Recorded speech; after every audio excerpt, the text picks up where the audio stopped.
So we have the amount of feet to the cost. So I'm going to write 24 over 37.20. 37.20 is equal to 60 over the cost will be the x. So let's cross multiply. And since we can use a calculator, I think I'm going to type the whole thing in. So we have 60. Someone's talking over me. Pay attention. 37.20. And then we divide it by what number? 24. And since money goes down to the penny, oh, this one turned out to be clean. Never mind. Money can just end at the dollar. 93. Okay, questions on this one? Okay, the next one's number 6. Okay, on number 6, we're looking for x and y. Let's find y first. As long as we have two lines that are parallel, overlapped, we know the sides are proportional. So I could say y over 7 is equal to 4 over 6. And then let's cross multiply again. So we have, oh, we know 7 times 4, right? Let's pretend I don't know. I'm having a moment. 28, divide that by 6. And that's going to give us some ugly decimal. If you go to math, enter, it'll convert it. I think it'll also convert to mixed fraction, right? Math, enter, no. Math, does it? I don't remember. So we have 14 over 3. So y is equal to 14 over 3. For the x, here is a common mistake that I've seen all yesterday. I had a student argue and say, why can't I say 4 over x is equal to 6 over 5? That sounds right, right? But it's incorrect because 4 and x has to do with a triangle. 6 and 5 has to do with trapezoid. Triangles and trapezoid, they're not similar. So therefore, if you were to separate this, here's my little triangle. Here's my big triangle. So here I have 4, here I have my x. For the bigger one, it's 10 because 4 plus 6, and then we have 5. So now we have triangle to a triangle that are similar. So I could say 4 over x is equal to 10 over 5. Do we all see that now? Okay, so even though the first part sounded like it was correct, triangle and a trapezoid are not similar.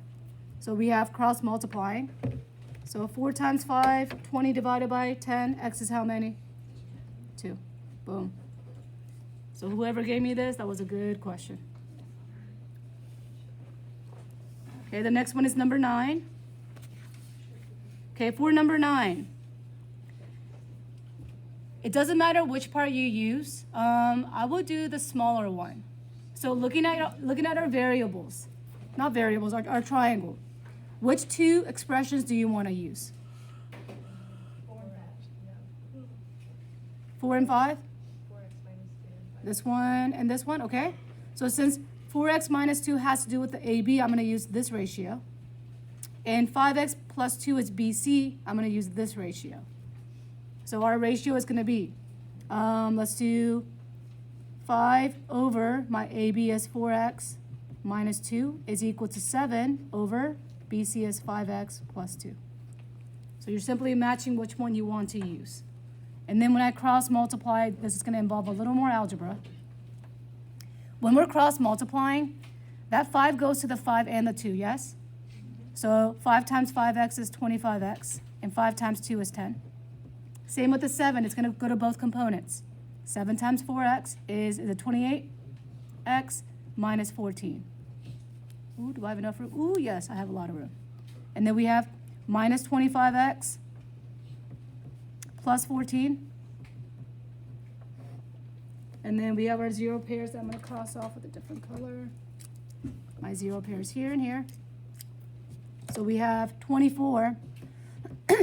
What is 28 minus 25? 3. And is 24 divisible by 3? By how many? 8. And it says find the length of each side. So we got that part. So let's write on here, I'm going to write it above the AB. If I plug in 4 times 8, that's 32 minus 2 is how many? 30. And then for BC, we have 8 times 5 is 40 plus 2 is? 42. And then I have AC is down here. 9 times 8, 72, minus 6 is what? 66.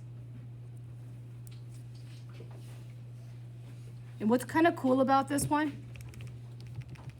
if I take any of the ratio, if I do 5 over 7, and I take that top number and 30 over 42, we get the same decimal. Interesting? You see that? So again, 5 over 7 is the same decimal as 30 over 42 because they are proportional. All right, let's go on to the back. And then we have 2 more, number 17 on the bottom. Okay, Isaac, let's read number 17. The sides of a triangle are 9, 13, and 16. The largest angle of this triangle is bisected. How long is the shortest segment of this side that is divided by the angle bisected to the nearest 10? It's very wordy, right? So let's focus on the bisector. Draw me a triangle. And then we have an angle bisector. This doesn't look like it's drawn a scale. Forgive me. So it says the largest angle of a triangle is bisected. So my largest angle is bisected. So that means opposite of the largest angle must be 16. So I'm going to say here's my 16. This whole thing is 16. And then 9 and 13 can go either or. So it's saying how long is the shortest segment of the side that's been divided by the angle? What's up? Never mind. So let's call this one x. Then that means this side is going to be 16 minus x. Do we all see that? Big minus a small. And what shape did I ask you to draw on 8.4? Was it 8.4? We drew a heart. Y'all remember the heart for the angle bisector? So it was this over this is equal to this over this. So we have x over 9 is equal to 16 minus x over 13. And let's cross multiply. I'm going to multiply this one and this one. So we have 3x. Let's do our 16 times 9. Oh no, don't add. Is equal to 144 minus 9x. You mean 13x? Oh no, did I say 3? 13, thank you. We're going to minus plus 9x on both sides. So we get 20, how many is that? 21. Ooh, is it 21 or 22? 22. 22x is 144. And let's see if it is divisible. 22. It's pretty ugly. Did it say to the nearest tenth? So I name our x is equal to 6.5. So if I know that's 6.5, this one clearly is going to be bigger than that. And I'm asking for the shorter one, right? So that is our final answer. Okay, let's go to our last one. Number, was it 20? Okay, 20 has to do with the lesson that I just taught, the geometric mean. So use the figure to the right. So we're using this figure twice. So when you're using it for the second time, I will redraw this image, okay? So we have CB is 4. AB is 12. AB is 12. And they're asking us to find AD. So let's do our short, long, and hypotenuse. Which triangle do I not even care about because there's only one information given? The small one. We don't care about the small one. Let's go on to the middle one.